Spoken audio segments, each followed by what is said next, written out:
Welcome to the Small Church Pastors Podcast, where we dive into the heart of ministry with honesty, passion, and a touch of humor. Cody and Tim explore the unique joys and challenges of leading a small church community. Each week, Cody and Tim try and share insight, stories, and practical advice to inspire and equip fellow pastors and church leaders. Whether you're a seasoned pastor or just starting out, this podcast is your go-to resource for encouragement, wisdom, and a few laughs along the way. So get comfy, grab your Bibles, and be part of the conversation as we journey together in faith and ministry.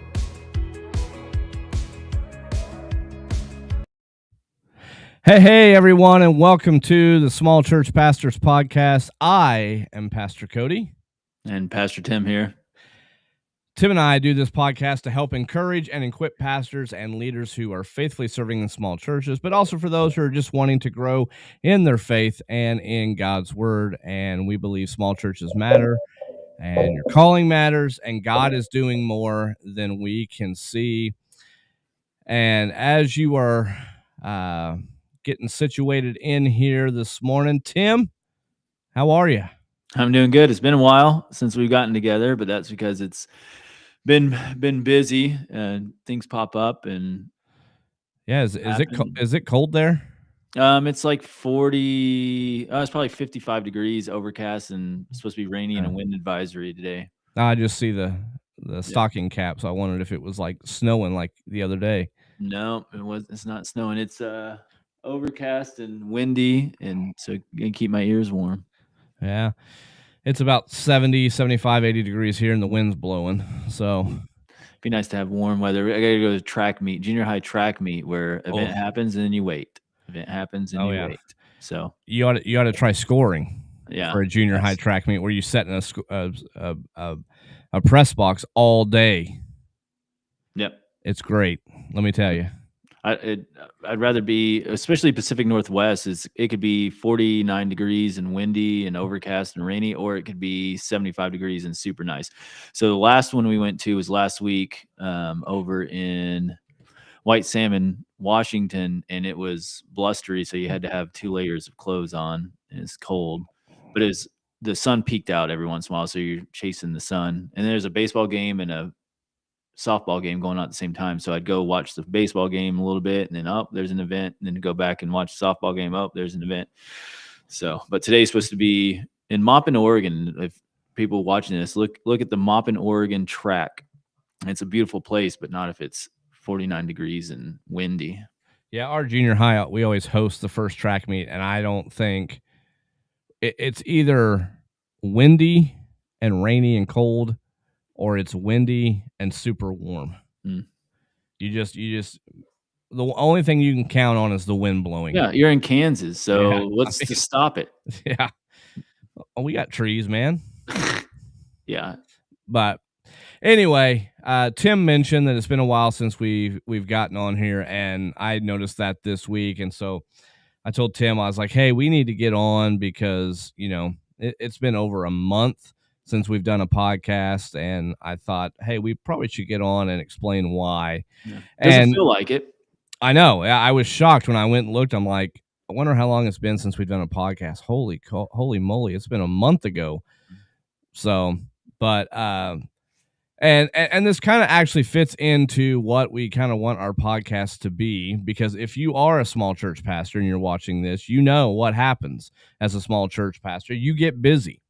And that's really what Tim and I have had going on. We've both been super busy, especially me, and not just with church stuff, but also with family stuff and my mom. It's been a roller coaster over the last 3 weeks. Yeah. Well, I've noticed like in past podcasts, we're like, all right, we need to get together, and we usually don't open up about like, this is personally what small church pastors go through. So I think that's what the purpose is today. The good 20-minute.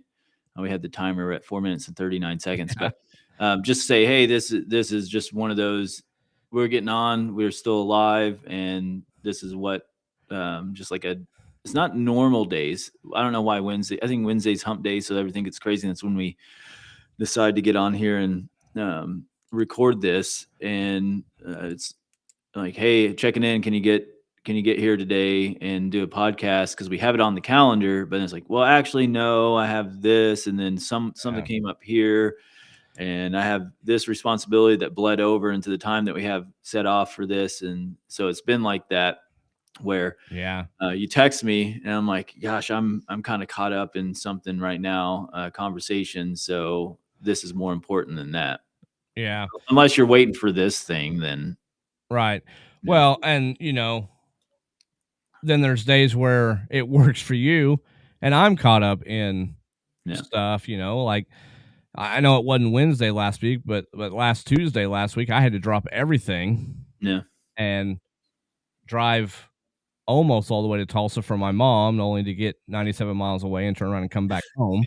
But, it's just.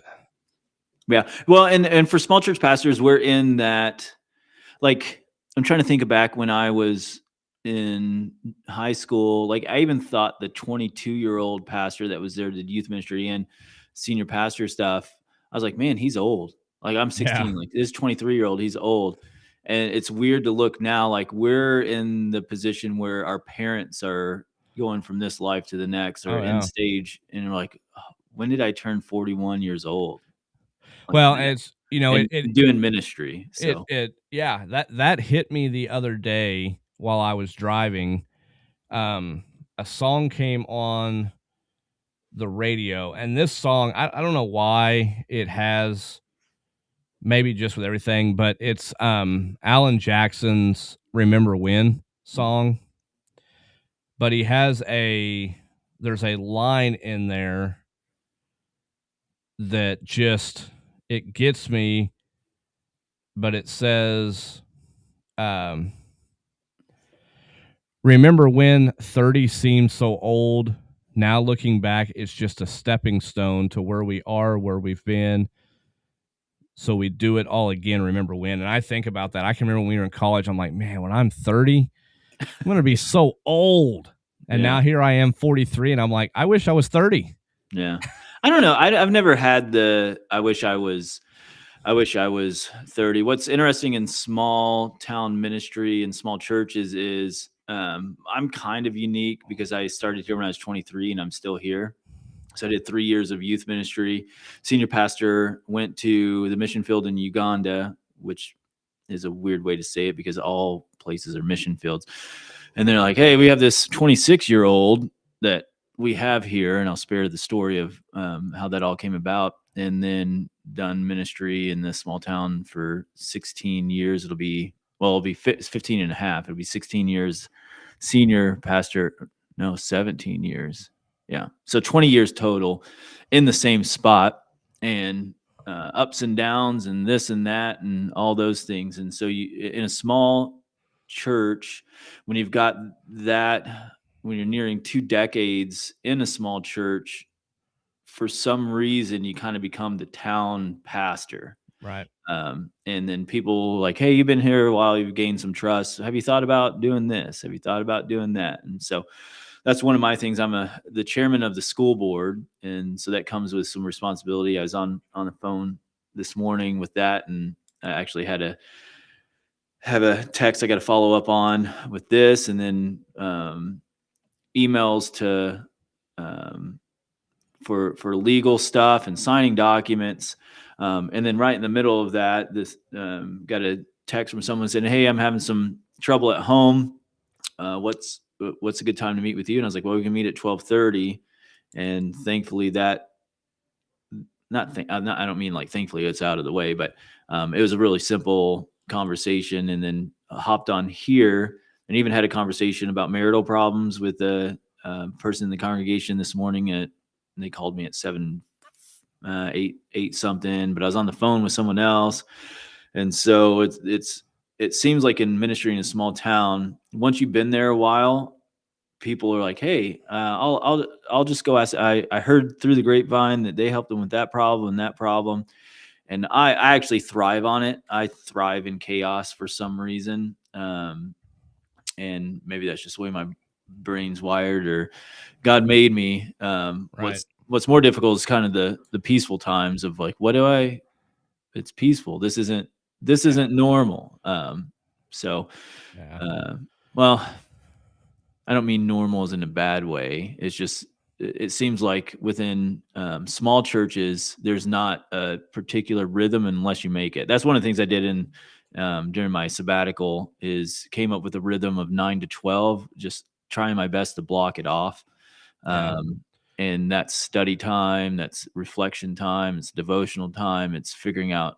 And I'm not um, always faithful to that because we had a situation on Sunday where a family's car broke down and they didn't know how to get the car, and they had a family of 5 that was going to take a train over to Vancouver, Washington. So I was like, I have a truck that can fit 5 people plus myself. There's 6. Let me go ahead and take you. And I thought it was like driving them to that was just driving to their house so they could pick up another car and bring it back. And so I showed up Right. at their house at 10:30 on Monday, and they come out, and I didn't get the whole story. I was like, "I'll just give you a ride," and then they had a whole bunch of baggage. Like a mom was on vacation, and they're supposed to give her a ride back. So I'm piling in like 4 bags and a car seat and a stroller, and I was like, how in the world would they even got this to the train and got 5 people on the train? And so those are the type of things where you could be like, Tim, let's do a podcast on Monday morning. And I'd be like, actually, I made some plans yesterday because of a dire situation. So Yeah. this week has been one of those weeks where just one thing after another, and God's given us small church pastor, given us the resolve to figure it out. So Yeah. And I mean, and then you throw in, kind of what we just came out of, and that, what some people like to label the Super Bowl for churches, yeah, Easter. Yeah. Easter weekend. And that's when stuff really, flew up with my mom. And I guess, we didn't last year when all this kind of blew up, we Yeah. For those who are here, and give us like a 4 sentences synopsis of where your tuner has been on with yeah, doing ministry in small town, and then with your mom, and how that relates right. to doing all your stuff. Well, I'm going to go back to last year because we kind of alluded to it, but we never really mentioned it on the podcast. But last February, I lost my dad unexpectedly, and my mom shortly after that, which we had known she was having some memory problems and whatnot, and we haven't really talked about this on the podcast. But shortly after my dad passed, probably 4 or 5 months after he passed, my mom officially got diagnosed with Alzheimer's. And so we had been, between me and my brother, trying to get her to come live with one of us. We talked about doing it, where she spent the summers with me to stay out of the Texas heat. And then, because it gets so much colder up here than it does Texas, sending her for the winter. And, my mom fought that off for about a little over a month. And then Easter week, it all really kind of, I don't want to say blew up, but it just kind of went downhill, and it's went downhill in a hurry. She had a hallucination. We finally got her to an emergency room. She had a UTI and spent a couple days in the hospital. And then we realized that this idea of her moving with me or my brother, it was not going to work. And so we were going to have to look at putting her into a memory care facility. And so they got her into after being in the hospital for about 4 or 5 days, got her into a rehab place. And then we ended up eventually having to put her in a memory care facility. And then last Tuesday, she about 2:00 in the morning fell out of bed, broke her collarbone, had a big gash above her eye, and had some bleeding on the brain. And so she's kind of I took off to go to Tulsa to be with her, and got 97 miles away, and got told, oh, they're sending her back to the memory care facility. You can turn around and go home. Yeah. So it is what it is. And I look at it, and we talked about this Sunday in Sunday school. God has a plan. God's in control of this. And I had to tell my brother, there's nothing we can do to stop the bleeding on the brain. There's nothing him and I can do to stop the progression of the Alzheimer's. The only thing we can do is make sure she's taken care of and cared for. And that's what we've done. She hasn't, as any person would, they're not happy. They don't want to be where they're at. Yeah. And so, we've had to deal with that. But it's hard.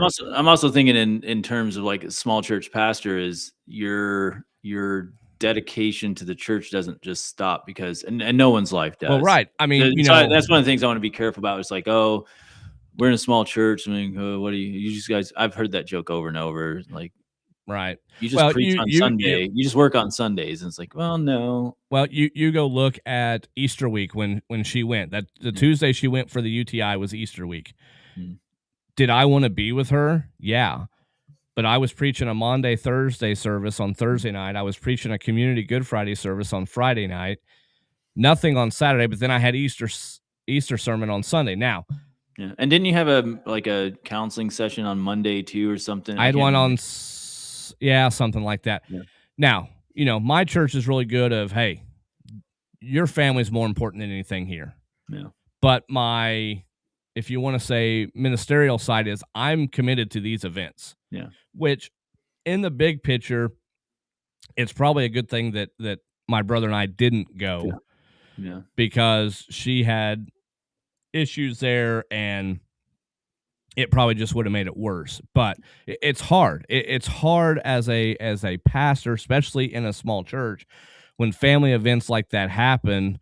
What do I do? I'm committed to speak, and I don't want to cancel something, or I don't want to put it on somebody else last minute. But most people around here were like, "Hey, if you needed to go, we would have taken care of it." Matter of fact, one of my elders went to a guy that fills in for me and was like, "You might have an Easter sermon ready." Yeah. Just in case. But my church is really good about that too. I mean, when your dad passed away, one of my elders gave me, got on the phone with me and gave me their Southwest, what are they called? Oh, traveler points. Yeah, travel points. Reward points. Reward points. And they're like, hey, get this guy on a flight. And that was not cheap. I think it was like 2 days. I knew I was coming for that. Yeah. And then when we had preaching and teaching, so I was like, oh, great. You're going to go to preaching and teaching. I'm going to see my parents and see how they're doing and go visit my old stomping grounds in Salem, Missouri, and visit my sister in St. Louis. And then at 6:00, the night before my flight, my mom called me and said that my dad had a baseball, or maybe bigger than a golf ball size cyst on his brain. So they're taking him to St. Louis for emergency surgery. And I was like, oh, well, it's good. I'm already flying into St. Louis. So the first 3 or 4 days before was sitting in a hospital, making sure that he was, well, I wasn't making sure he's all right, but just being there as support. So that's what's wonderful about a small church is that there are responsibilities, but there's also, it's not like you're in a corporate setting. Right. Where there's routine and this meeting is here and we got to meet with these people here and make sure that our team has the sermon writing done and you have all the images for that. And right, we're the ones who do all, not like the volunteer systems, volunteer support, counseling. Like we don't have teams. We have us, the one. And so my encouragement to small church pastors is try to develop a good, what you do? Develop a good leadership team around you where because I think sometimes in small churches, pastors are guarded. This is in any organization. Sometimes they get guarded with their time instead of saying, hey, this is what I got going on. This is what I know, what I need to do. And then the leadership team says, because you've been faithful in small things, we're good with you with these big things that come up and that actually makes ministry fun to do. So I really enjoy our leadership team here. I've heard good things about yours from your church there when it regards these things where you're like, there hasn't been a stinking podcast in a while, which for our 3 viewers, apologies, but it's important to know that in small churches there's just a myriad of things that happen. So. Well, and it's odd that you and I are at the age where we're taking, our parents are coming to the end of life. mine more so than yours, but Well, it's like let's go back to where all we had to worry about is getting what we were having for lunch in the cafeteria, and then go shooting hoops after yeah. that. Yeah. And so anyway, I mean, we've just, and some of this, I mean, you don't have all this stuff coming up, but you will eventually. But, we're getting ready to head into May here. We graduate. We have high school graduation and college graduations in May. Yours isn't until what, June? June, first week of June. Yeah. So I've got that coming up. I've got a wedding the last week of May, the last weekend in May, and then the second weekend of June. And all of that, I'm planning Vacation Bible School because that's the second week of June. Like, it's just, I'm headed into a super busy time. Plus, our Pee Wee season starts, so I'll be cooking there. And so, we've got, both of us have a lot going on right now, which is the reason why we wanted to get on here and just kind of tell you what's been going on, why we haven't been on, and to let you know that we're going to, starting after this podcast, we're going to take a break because we're both so busy, and we'll pick this back up in August when things kind of slow back down. And will they? Well, we hope so. At least commitments. Yeah, at least commitments. We're kind of, and I'll be honest this morning. I don't know. God knows how much longer my mom has, but we're at a place where my brother and I think we both thought that by getting my mom into a memory care facility, we could finally take a breath and not worry and stress as much about her. And I think I've actually am stressing and worrying more. Because it's like I'm on the edge of my seat waiting for a phone call as something bad happening, because we've had 3 weeks of it and everything happened on a Tuesday. And so she made it through yesterday fine. Nothing happened. So it's one of those things where at least she has the peace of mind that it's not her alone. Right. So. And she seems to be has finally kind of settled in where she's at. I'm actually going to go see her the first weekend in May. I'm going to leave after church and go see her, and we'll see how that goes. And for those watching, keep me in your prayers, because this is something that I was just telling somebody this morning I kind of struggle with, because I know I need to see my mom. I need to visit her, but mentally, I don't know if I'm ready to see her how she is. Yeah. And to have that lasting memory in my head for the rest of my life. And so but I know the dominant thought is I need to see my mom as much as I can here down this stretch, but it's just, mentally getting prepared for what I'm about to see. And and that's where it's got to figure out how to balance all that with stuff. And that turning more toward a more jovial, fun topic is, I had this thought this morning, because Cody and I have always been like, hey, if we got some time to spend together, we're going to take a vacation together, try to find a place to get together, even on conferences. Like, does it work out monetarily where you can take care of the hotel rooms, and then I can take care of some gas, however it works out, where we can pull resources together, where we learn together. But we always try to do that with vacations.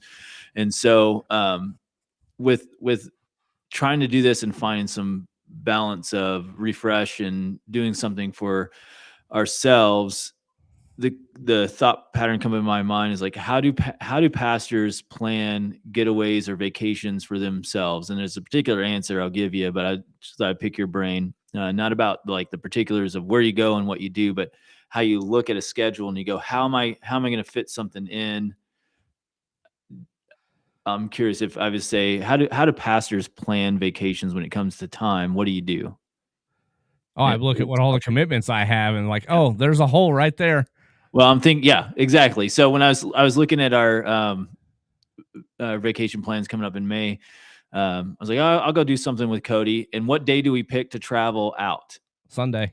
And like, is there a nighttime? Is there a nighttime flight? And I was like, there's one at 9:00 that gets in at midnight. Can you wait for me? And you're like, I got one from 5 to 8. And like, well, what about 2? Well, I can't make it to the airport because I got a sermon I got to do. Maybe I can make it there if I jump in the car and I don't say hello to anybody. But then I said, well, then I don't want them to think I don't say hello, and do I need to find a person to fill in, and yada, yada, yada. And so like our personal time, sometimes it's like, okay, I'd love to be there for a Sunday, so I need a 10 o'clock flight. And then how do you end your vacation? What days do you look at to come back? Oh, Friday. Yeah, Or Friday Thursday, or Thursday. and Yeah, have- Thursday. Yeah. Well, see, and it's in some ways it's easier for you Yeah. because you're only an hour and a half from an airport. Yeah. I'm 2.5 hours if I go to Wichita, 4.5 if I go to Kansas City. So getting a flight right after church is, it's got to be late enough that gives me enough time. But yeah, I mean, I always look at it. Okay, yeah, I think I can fit it in here. Yeah. It'll work here. Yeah. So, and then I always have the fear, and I don't know if you've ever had it and it's happened a couple times since I've been here, but you get really close to the day and then somebody passes away. Yeah. And it's like, oh, should I stay or should I go? I don't know if I don't think I've ever had one of those. I've had memorial service that I wasn't in charge of be planned while I'm gone, and I feel bad, and so you have to send a message or a card or send somebody in your place and say, hey, could you go and let them know I'd love to be here, but I'm stuck at a conference or on vacation or something like that. Well, and it's actually, I think we both kind of do this. We both have goals each year that we present to the elders. And actually one of mine this year was finding times to rest and to try to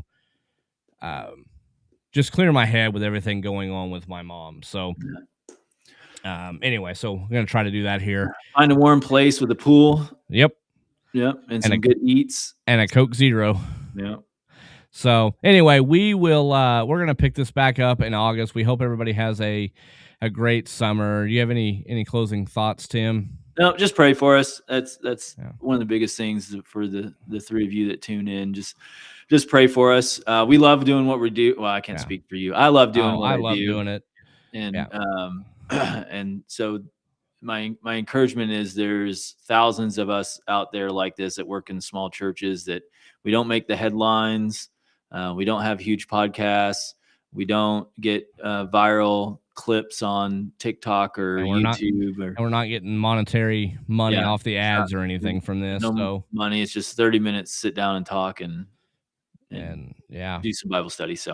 So anyway, everybody have a great summer. That wraps episode number 44 for today. Thank you all for joining us and spending this time together. As always, Tim and I hope our conversation has brought some encouragement and insight to your week. And just remember, and I think this is important for us as well, no matter what we're facing, we're never alone, and God's love is with us. So with that, again, have a great summer. We'll see you in August. If you've enjoyed today's episode, don't forget to subscribe, share, and leave us a review. Your feedback helps us reach more people with this message.